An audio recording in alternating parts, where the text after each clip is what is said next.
Questions for Coach Scott? Coach, our first question it will come from Greg Hunter. Okay. So, Chad, let's start out with the basics. What are you trying to accomplish with your running backs this spring? The biggest thing you're trying to accomplish is being able to have success in different run schemes. 2 years ago, we were really good at outside last year, we were really good at inside zone. So we're trying to, in the spring, we're trying to do a great job having success at, inside zone, outside zone, and any gap scheme runs that we have. So we can be more versatile in the run game. And the biggest thing I'm looking for with that is just the guys being disciplined with their eyes in the run game and understanding how to bring defenders to their blocks to create space and opportunity for themselves to make a play and make it easier for the O-line to create movement up front. Coach, we have a three-part question here from Bob Herzl coming in on email. I'll ask you all three parts here. The first question is, you have a couple of high-profile running backs coming in as freshmen this year. What is the process of introducing them to the college game? Well, the first process is actually going to start as soon as they're both in school right now, trying to allow them guys the opportunity to finish school before we really start to get into the X's and O's. And one's actually in the season right now, so definitely I want to talk that with them. But as soon as those guys finish their schooling, man, we're going to start talking X's and O's right away. We'll take it real slow. I'm going to talk about from the basis of just understanding how to get lined up and footwork on run plays and what to look at. So as soon as those guys complete their schooling in high school and they're done and they're ready to take that next step, we'll start introducing the offense to them right away before they even get here. Okay, second part is how difficult is it to have them listen to the changes you feel should be made in their game when they've known nothing but success since Pee Wee football? Oh man, that is difficult. You're talking about 18 years of some habits that they formed and created over time that's allowed them to have success that they've had. And so it's typical, but a lot of now those guys are so gifted coming out of high school. Some of the things that we teach, they actually do instinctively right now. Like watching both of those guys, they do a lot of things right now naturally that I teach. So, it will be a transition for them, more so from a pass game and route running than it will be for the run game, because they actually do a lot of things naturally right now. The biggest adjustment would be to get those guys to understand how to bring defenders to the block. That's going to be something that's different for them, and that's an adjustment that takes time. But we'll have about 8 weeks in the summer with them, and of course we got fall camp with those guys. So assuming those guys being elite level running backs, that it won't take them as much time as it would someone that's not as elite as those two. Yeah, and Coach, that brings us to the third part of the question, and I think you touched on it. What normally is the toughest thing to get across to them? Is it pass protection, receiving, learning the system on following their blockers? What usually is the toughest thing to follow? The absolute toughest is pass protection. They will come in ready to run right away. They'll pick up on the run game easily. It'll become natural to them. But pass protection is not natural. They're not used to 230, 40-pound guys coming at them, and they got to pick that guy out one-on-one. And just understanding how to eliminate, guys on defense. We got 5 O-linemen. They got 5 guys on defense. You got the other 6. And figuring out which 2 out of those 6 I have. So pass pro is the biggest adjustment for them. And so that'll be, when we start talking scheme and all that, that'll be something that we spend, the majority of the time on before we start introducing anything else. Okay, we'll move back to our Zoom call here. John Antonic. Coach, your thoughts on how Mathis and Sparrow performed in the scrimmage after having watched the tape? Looked like on Mathis's 2 runs, it was blocked really well. Yeah, you know what? No, and I tell you what, it was really blocked really well. But he actually done a phenomenal. You get behind that offensive line. He did a phenomenal job of manipulating the linebacker and bringing them to the blocks to create an even bigger space for himself.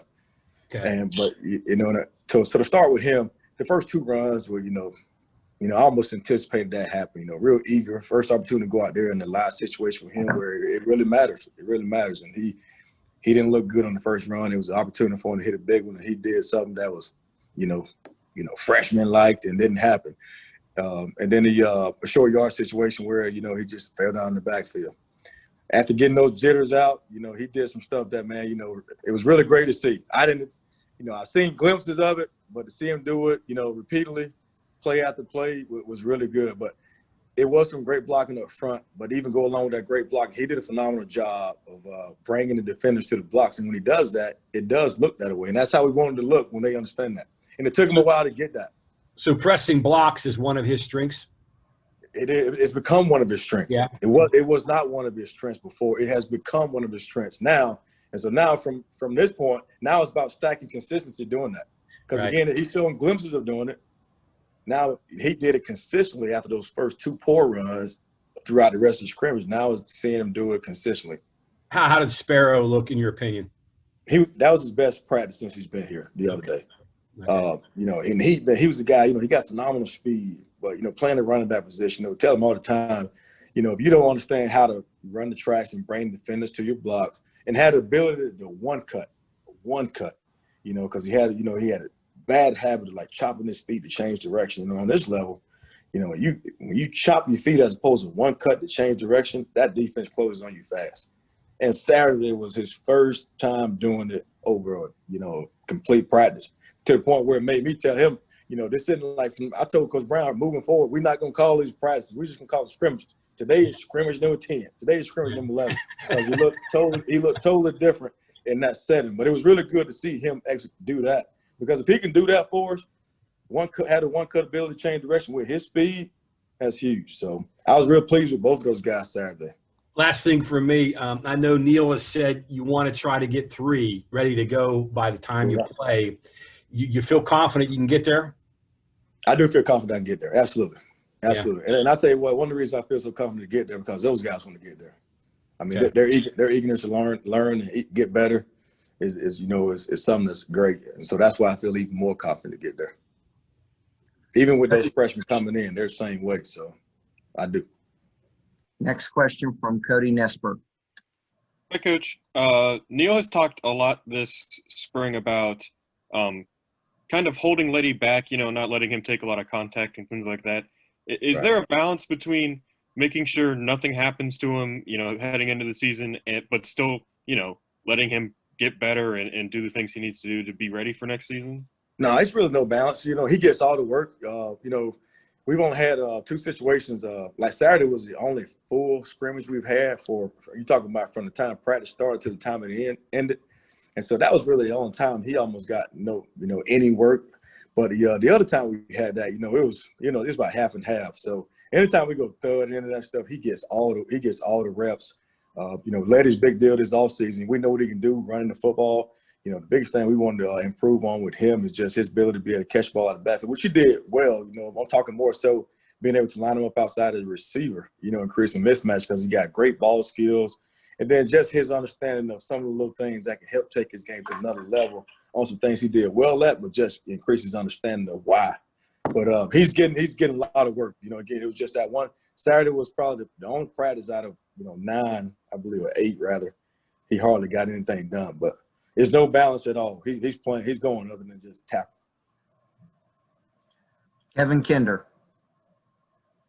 Coach, going back to the first question where you were discussing, inside zone versus outside zone and, trying to mesh those things, what's the process of identifying what your backs do better? I'm assuming that like offensive linemen, some guys do better, one play versus the other, and then putting that together, the line strengths and your back strengths to get the best plan of attack for you.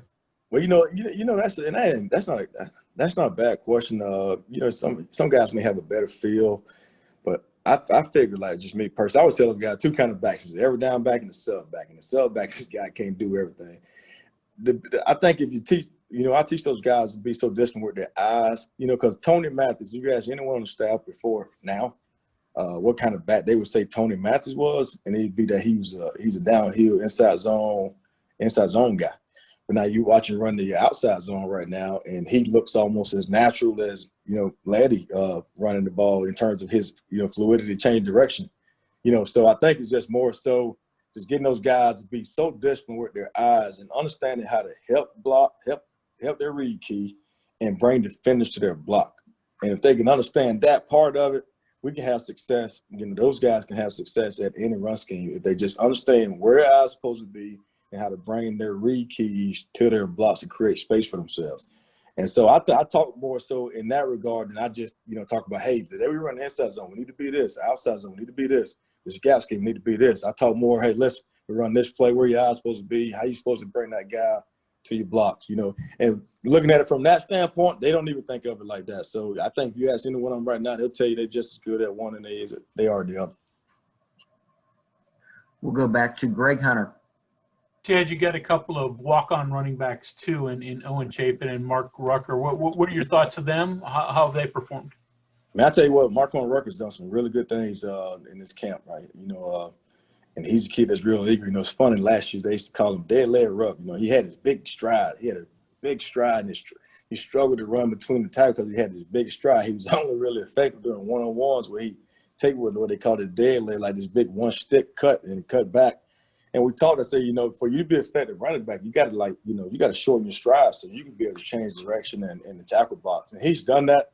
And the kid, I've been really impressed with how, you know, well the kid's caught on. And what it's done is given him a lot of confidence. He's doing well on special teams, and he's becoming a factor on special teams. And, you know, so I'm really pleased with him.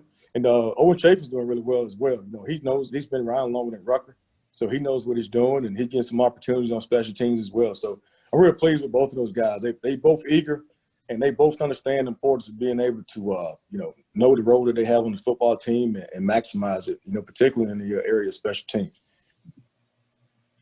Cody Nesper. So something Letty has talked a lot about, especially last year, was improving his relationship with the offensive linemen. And Yep. I just wanted to get your thoughts on, you know, how important that relationship is. Oh, that's very important. And I talk to him about that all the time. You know, like I'm not down. You know, we're gonna talk about it in the meeting room, but you know, things that you might say in the meeting room to me or to the other backs, like, or things that you may think, you may watch film and you think this, you think that. Go talk to those guys. Speak to them so they know what you think, you know what they're thinking, and you guys get on the same page because you guys are the ones out there in the field of play, you know, playing it. And it's a great thing. You know, it's funny you say that because I just we came out the field not too long ago, and after one of the periods, one of the run plays, James Gamitter called Letty on the sideline, and they started talking about, you know, what happened. And that's gold. You know, instead of him coming to me, asking me what happened, or Gamitter going to Coach Moore asking what happened, I thought that was huge for Gamitter to go to Letty and talk, and those guys talk through it. That relationship is trust. It's like anything. It's no different than a coach to a player just having that trust. Well, it's no different from running the football, you know, with the old linemen. They got to have trust in us, and we got to have trust in them. And the only way to do that is those guys have a relationship and communicate. We took a big step forward. I tell you this last year, nobody knows this but me and Coach Moore and the old linemen running backs. But right before the bowl game, Letty wanted to take the running back group and go in the offensive line room and just tell those guys how much they've meant to us as a running back group. And you know, they may not get all the praise and the credit and the attention of, you know, in public, but he wanted to let those guys know that they've, you know, just, you know, as much of the success he's had is because of all the things they've done. And that from that one meeting, man, I feel like, you know, the bond and the chemistry between the backs and the O-line is just tremendously grown. And it's just continuing now throughout spring football. John Antoni. Along those lines, I'm sure Letty, this predates you, but Letty had to make Walter Payton runs just to get back the line of scrimmage that first year before you got here. Probably why he did it. But I was going to ask you, the two guys that you brought in are over 200 pounds. All the backs that you got are right around 200 pounds. Coincidence, or is that by design? No, it's by design. You know, honestly, the emphasis was going into this class was to get two true running backs, you know what I mean, that you know, had the size, you know, because coming into the season, you know, we got Avari Sparrow. It's on the map to run a little bit. They all got speed. You know, Avari Sparrow he got long speed. He got some tremendous speed. But we want to just get two true running backs that can, you know, run and catch the ball out of the backfield. So both of those guys have you know, really good size, great balance, and they catch the ball naturally out of the backfield. And you know, with their build and their strength, you know, they'll be able to come in and at least have a willingness to block. Of course, I got to teach them the technique, whatnot. But that was not by that was by design to get two true running backs with good size. Of course, pass pro, that helps too, taking on bigger guys. Well, you know, of course, that's the hardest thing. We talk about doing hard stuff better in the backfield, and that's the biggest thing is if you do hard stuff better, the rest of it comes easy. They run the ball naturally. They're going to catch the ball naturally. Now, picking up the blitz, that's not natural. You got to be supernatural and just in your mindset that you want to do that coming out of high school. So, but given the size that they have, that's a plus for them. And then obviously, Coach Joseph coming in, them working with Coach Joseph building up the strength, increase their confidence, and then me coaching up technique, increase their confidence even more. And ultimately, they just got to go out there and do it. Or to block bigger kids. I mean, they were blocking smaller kids in high school. Now they're going to block bigger kids too. That's another deal to throw in there, I guess. Ain't no doubt. That's why they'd be supernatural in their mind.